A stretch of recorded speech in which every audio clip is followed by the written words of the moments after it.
yamulumba yamukubisa kigambo kya Katonda. Naawe bwekityo olina okuba nga olina ekigambo kya Katonda mundaayo ekigenda okukusobozesa okuwangula Sitaani ng'azze mu bulamu bwo. So wajja solina kaaba emizimu ginnumbye ba n'ekigambo kya Katonda. Ne Mukama waffe Yesu yalina ekigambo kya Katonda n'agamba nti kyawandiikibwa. Haleluya. Tulina okusoma ekigambo kya Katonda, tulina okubeera nga kitugwanira ng'omwana wa Katonda okuba ng'oli n'ekigambo kye mu buli mbeera, kubanga kyekigenda okukuba Sitaani eyeegulumiza eri obulamu bwo, kyekigenda okukuwanguza, kyekigenda okukusumulula mu mbeera eyo. Haleluya.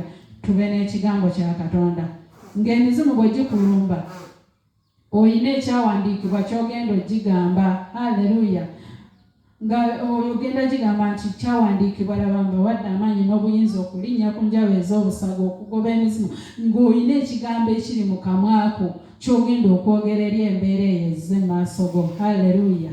Kati abooluganda tube n'ekigambo kya Katonda. N'olwekyo buli lw'obeera nga teweekutte ku kigambo kya Katonda, embeera ejja kukulumba era ejja kuwangula. Naye buli lw'obeera nga olina ekigambo kya Katonda, tewali mbeera eyinza kuwangula. Jjukira buli lwe nali nga ndi mu ddwaliro, Mukama yali alina kigambo kye yali ayogera nange, yali yandaga omwana. Buli kaseera nga yandaga omwana nga nkimanyi nnina omwana. Naye omwana buli mbeera lwe yamutuukangako nayinanga ekigambo, kubanga nze Mukama yali yayogera nange. Nga buli kaseera buli wentuukayo nga ndaba omwana embeera etabuse, ebintu si birungi, abasawo balinga abawaddemu amaanyi, nayinanga ekigambo kya Katonda.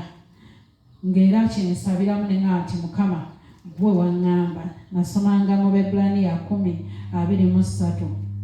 Bebbulaniya 10:23 batugamba nti tunyweze okwatulanga essuubi lyaffe obutasagaasagana, kubanga eyasuubiza mwesigwa. Nze Mukama yali yansuubiza omwana, era nga nze buli kaseera ngamba nti Mukama gwe wandaga omwana, gwe wampa omwana, waŋŋamba ku luno ogenda kumpa omwana, nga nkisabiramu buli kaseera kubanga nayinanga ekigambo kya Katonda, ng'era embeera edda engulu ng'omwana atereera. Haleluya. Kati abooluganda buli lwe tubeera nga tuli mu maaso ga Katonda, ba n'ekigambo kya Katonda ekikuyisaawo, ba n'ekigambo kya Katonda ekigenda okuwanguza, ba n'ekigambo kya Katonda ky'oyimiriramu n'ogaa nti Mukama mu mbeera eno weeti. Buli mbeera waliwo ekigambo ky'osobola okwogera eri embeera eyo neevunnamira ekigambo kya Katonda, kubanga kiramu, kubanga kikozi, kubanga kyesigwa, kirina we kisobola okujja ate ne kikuteeka awalala. 1:4.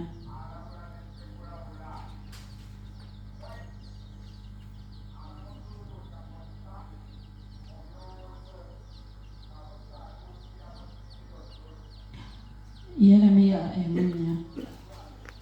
Awo ekigambo kya Mukama ne kinjijira nti bwe nali nga sinnakubumba mu lubuto nakumanya, bwe nali nga sinnakubumba mu lubuto nakumanya, era nga tonava mu lubuto nakutukuza, nkutaddewo okuba naggwa nabbi eri amawanga. Awo nze ne ndyoka njogera nti woowe Mukama Katonda, laba siyinza kwogera kubanga ndi mwana muto. Naye Mukama n'aŋŋamba nti toyogera nti ndi mwana muto, kubanga eri bonna gye nnaakutumanga gy'onaagendanga, era kyonna kye nnaakulagiranga ky'onooyogeranga. Haleluya. Abooluganda, Mukama yatumanya dda, kati manya by'oyitamu yabimanya, n'olwekyo totya, teweeraliikirira. Mukama n'agamba buno obwavu Mukama ekyo naakisobola. Mukama wano naatuukawo olaba bitono, naye yakubumba era yakumanya, yayogedde eri obulamu bwo. Haleluya. Ono bwe bamugamba n'atya, nze ndi mwana muto, ate ndi munafu, ate nze muto. Haleluya. Naye Mukama ayogedde, gye nnaakutuma ekyo ky'onaayogeranga. Ye yajja okuwa buli kimu. Kati abooluganda tukankanire ng'ekigambo kya Katonda teweetunuulira ggwe nga bw'oli. Haleluya. Teweetunuulira ggwe nga bw'ofaanana, manya nti oyo akyogedde ajja kituukiriza kubanga w'amaanyi, kubanga ye muyinza w'ebintu byonna. Teweeraliikirira ng'olina ekigambo kya Katonda, by'oyitamu yabimanya, n'olwekyo totya. Haleluya. Ojja kukola, ajja kutuukiriza ebirongo byakyo nga bituuse. Buli kigambo kya Katonda kirina ebiro byakyo. Mariyamu malayika lwe yayogera naye si lwe yazaala, naye ebiro bwe byatuuka ebituufu, Mariyamu n'akwata ku kigambo kya Katonda kye yali ayogedde naye. N'olwekyo buli ekigambo kya Katonda we kijja gye tuli, waliwo ebiro byakyo, we binaatuuka ajja kukola. Kati ffe tuyimirire mu kigambo kya Katonda, Katonda agenda kukola eri obulamu bwaffe. Katonda waffe ajja kutuwanguza, tujja kukwata ku binene kasita tuneekuume